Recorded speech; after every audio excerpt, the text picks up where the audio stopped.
أعوذ بالله من الشيطان الرجيم بسم الله الرحمن الرحيم اللهم صل على محمد وعلى آل محمد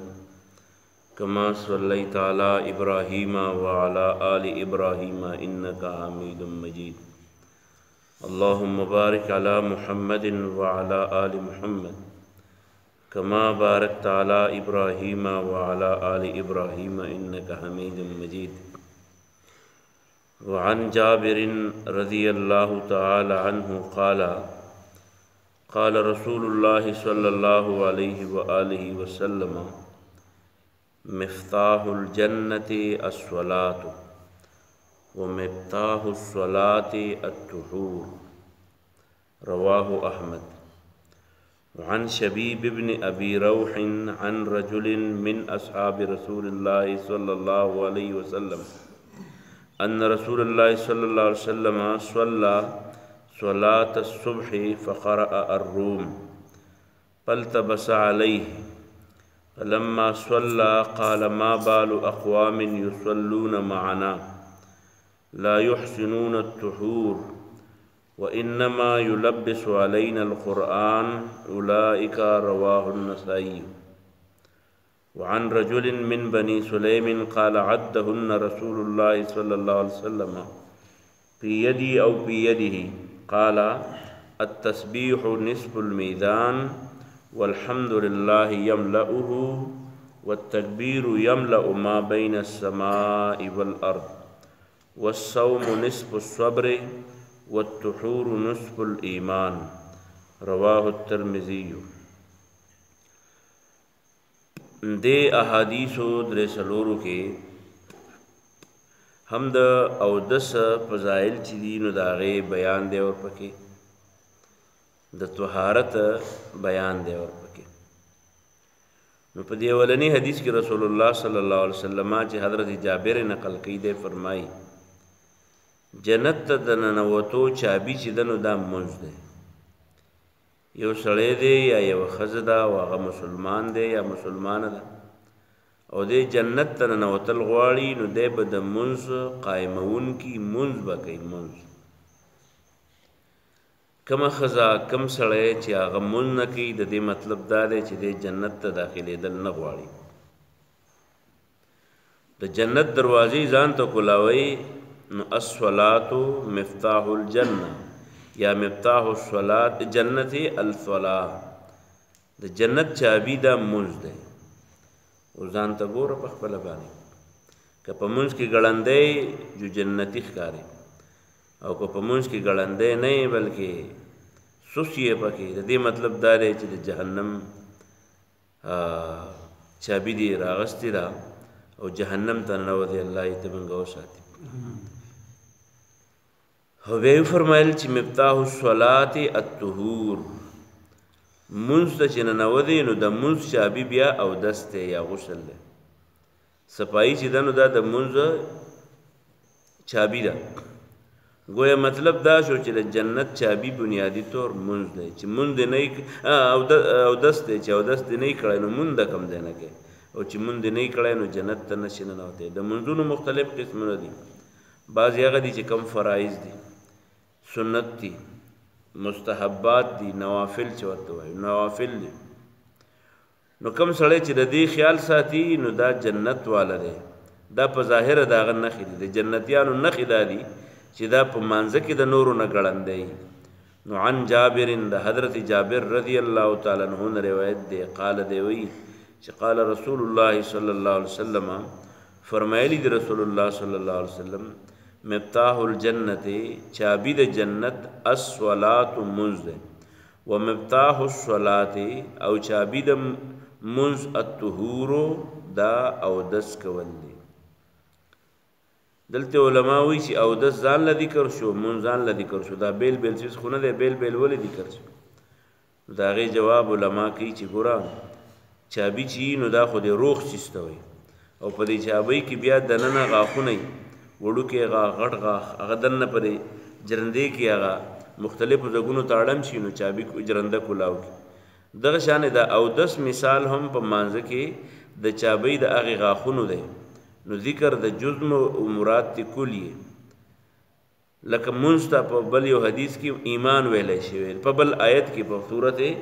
بقره کې 2 سپاره کې ما کان الله لیضیع ایمانکم الله ستاسو ایمانونه نه ضایع کوي نو ایمان یې هلته منځ ته ووایو نو کله شي جز ذکر شي او هغې مراد تی کلی نو مطلب دا چې مفتاح الجنت الصلاة او مفتاح الصلاة الطهور حضرت شبیب بن ابی روح هغه د یو سړي نه روایت کوي د صحابي نه خو د صحابي نوم ورته نه دی معلوم دی وایي چې رسول الله صلی الله علیه وسلم یو ځل د سحر منځ کاو نو سورت الروم یې پکې وایو سورت الروم نو په دې منځ په دې سورت الروم په تلاوت کې 2-3 ځل غلط شو غلطېدو به ټکې به اخیستو ټکې به بیرته پاتې کېدو نو بیا منځ پوره شو چې منځ پوره شو نو رسول الله صلی الله علیه وسلم چې راوګرځېدو نو خپلو ملګرو ته وی یاره دا څه حساب کتاب دی په تاسو کې داسې څوک شته چې هغې صحیح اودس نه دی کړی صحیح اودس یې نه دی کړی ځان یې خلاص کړی یا یې پېنځلي دي خو په منځ کې ترې وچې پاتې شوي دي یا یې مونځ کړی دی اودس یې کړی دی خو بسم الله یې ورته نه ده کړې بس دلته کې ځان ته موبایل لګولی و هغې ته یې کته او مونځ یې کوه بسم الله یې نه ده کړی یعنی د مونږ د آدابو خیال یې نه دی ساتلی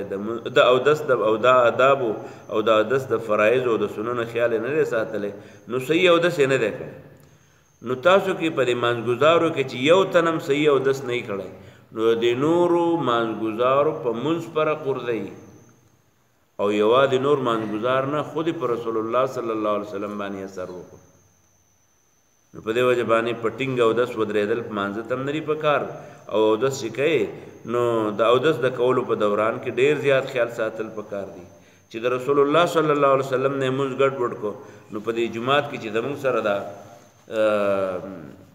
شیزونه په مانځه باندې ولاړ یو مونږ د انسانان چې پته هم راته نه لګي چې په مانځه ولاړ یو که په ګاډي کې په سورلۍ په حیثیت باندې روان یو خو بس چې مولوي صاحب سلام وګرځوي موږ وایي که خیر ختم شو نو چې په موږ باندې په څونه اثر کوي نو صحیح اودس دا د سړي په منځ اثر کوي او چې منځ صحیح نه کوي نو دا د سړي په مسلمانۍ اثر کوي نو چې مسلمانۍ خراب شي نو بیا پاتې پکې څه شو نو عن شبیب ابن ابي روح د شبیب ابن ابي روح نه روایت دی عن رجل هغه د یو صاحب نه روایت کوي من اصحاب رسول الله صلی الله علیه وسلم د رسول الله صلی الله علیه وسلم د ملګرو نه چې ان رسول الله صلی الله علیه وسلم رسول الله صلی الله علیه وسلم یو ځل صلى صلاة الصبح منځ کو د سحر منځ نو فقرأ نو دی رسول الله صلی الله علیه وسلم تلاوت کوو په دې مانځه کې الروم د سورت الروم فالتبس علیه نو دا تلاوت په ګډوډ نو فلما صلى کله چې منځ پوره کو نو قال ویل ملګرو ته چې ما بال اقوام دا سچل شوی په دې خلکو یصلون معنا چې د موږ سره جمع لرادي خو لا يحسن الطهور او د صحیح نه کوي غسل صحیح نه کوي وانما بشک يلبس علينا القرآن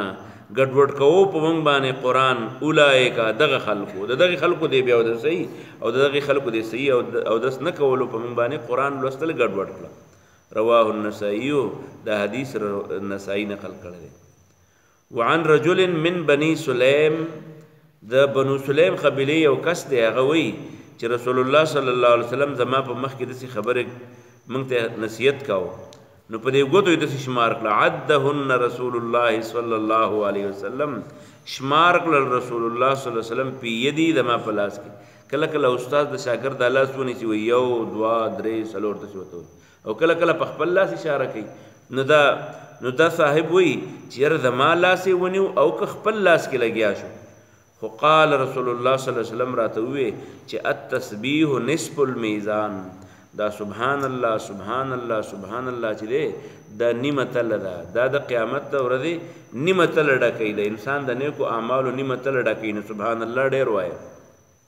او بیا ورپسې وویې چې والحمد لله یملأه او الحمدلله چې پسې وویې نو دا ټوله تله ډکه شي نیمه تله سبحان الله ده او نیمه تله الحمدلله شو او بیا والتکبیر چې تکبیر پسې وویې نو یملأ ما بین السماء والارض د اسمان او د ځمکې دا ټوله خطه ده الله اکبر بیا ډکه نو وضاحتونه خلک ډیر کوي خو یو وضاحت یې دا دی چې سړی یو ځل سبحان الله وایي نو خپله تله نیمه ډکه کړه، چې الحمدلله یې پسې وویله نو تله یې ټوله ډکه کړه، او چې الله اکبر یې پسې ووایو نو د ځمکې او د اسمان په منځ کې چې دا څونه فاصله ده دقونه ثوابونه یې ځان له وګټل. نو په دې وجه رسول الله صلی الله علیه وسلم وفرمایل مخکې بل حدیث کې راځي چې د هر فرض مانځه نه وروسته 3 ځل سبحان الله، 3 ځل الحمدلله او 3 ځل الله اکبر وایه چې د تله د میزانه مکمل ډکي. والصوم نصف الصبر، او رسول الله صلی الله علیه وسلم ویل دا روزه نیول چې دی نو دا نیم صبر دی، نیم صبر. والطهور او دس او منځ چې دی نصف الایمان، دا د ایمان نیمه حصه ده. نو چې سړی د ماښام نه پروت او سحر شي او نور راوخي یو دقه ټایم پورې دی پروت او مور یې او پلار یې غرتو او سپڼې ټول پراته او بچي هم ټول پراته او نور پې راوخیږي او نور یې راپاسي، نو د دغې مور او د دغې پلار به څه پوری شي؟ دا به څه شي خدای خبر. ځکه چې طهور یعنی منځ او دس چې دی نو دا نیم ایمان دی، روزه نیم صبر دی. سبحان الله الحمدلله الله اکبر د مانځه نه وروسته ویل دا چې دی د سړي د نیک اعمالو تله درنی او سیب اوده دی او سپڼه اوده ده. نو په داسې حالاتو کې د سپڼو او د غرتو دلې د دې نه به سړی سره خیر تمه وکړي. حضرت عبدالله السنابجي چې دی نو هغه روایت کوي د اودس فضیلت بیانوي چې قال رسول الله صلی الله علیه وسلم، رسول الله صلی الله علیه وسلم وفرمایل چې من صلى اذا توضأ العبد، کله چې یو بنده اودس وکړي المؤمن مسلمان سړی په مزمزه او د خولې ته اوبه واچي نو خرجت الخطایا، وزي هغه ګناهونه من فيه د خولې نه چې کم غیبتونه او کم دروغې ویلي په دې دوران کې هغه ګناهونه ورته الله معاف کړي د خولې په اینځلو باندې. واذا استنصر، کله چې ته پوزې ته اوبه واچي نو خرجت الخطایا من انفه، ګناهونه د پوزې نه وځي. واذا غسل وجهه، کله چې مخ وینځي خرجت الخطایا من وجهه، نو بیا ګناهونه د مخ نه لاړ شي. حتی تر دې تخرج چې ولي دا ګناهونه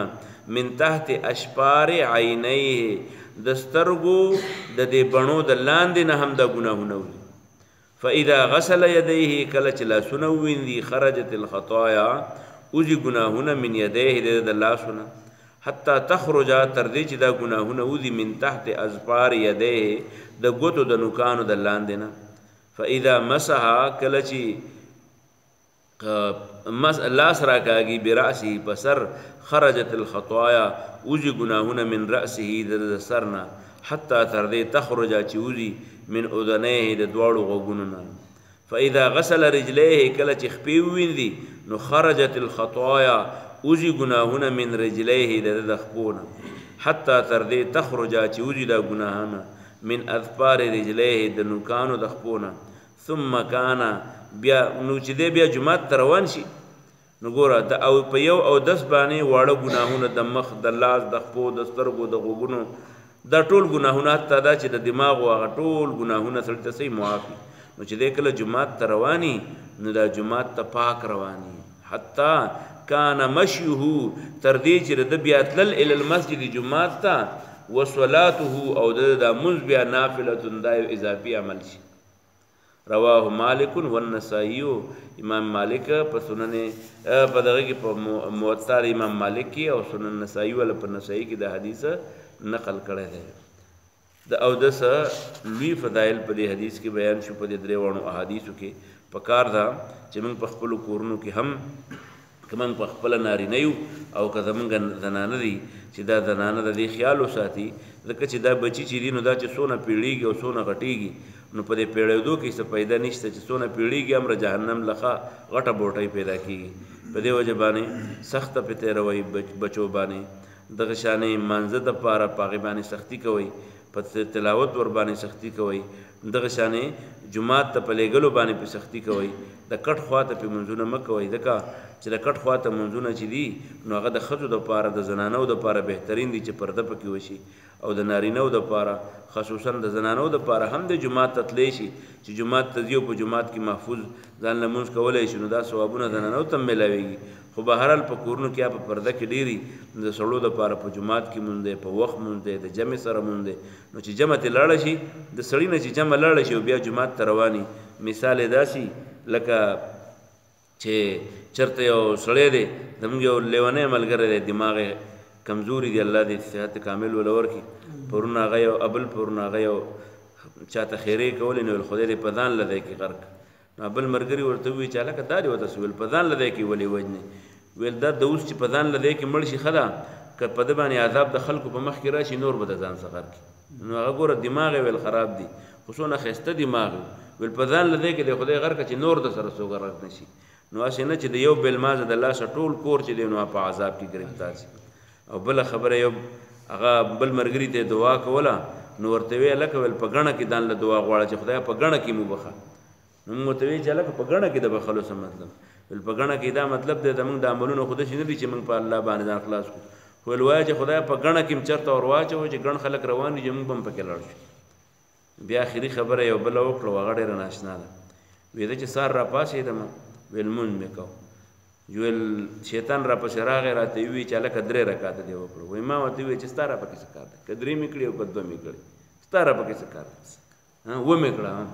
وایسته مې شیطان د هغه ځای نه وځغلاوه. نو واقعي ګوره څونه موږ ورته لیونی وایو خو ډېره ښکلې خبره یې کړې وه چې شیطان زما په مانځه کې ماته ولاړې وایي 2 دې وکړه او 3 دې وکړه.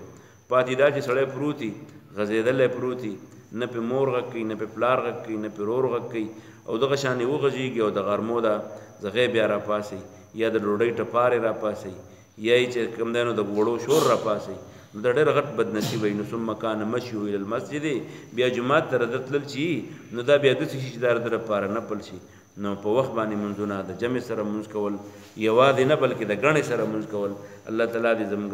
د نیک اعمالو حوصله او بیا نیک عمل کولو توفیق دې الله موږ راکړي. اللهم ربنا آتنا فی الدنیا حسنه وفي الآخرة حسنه وقنا عذاب النار.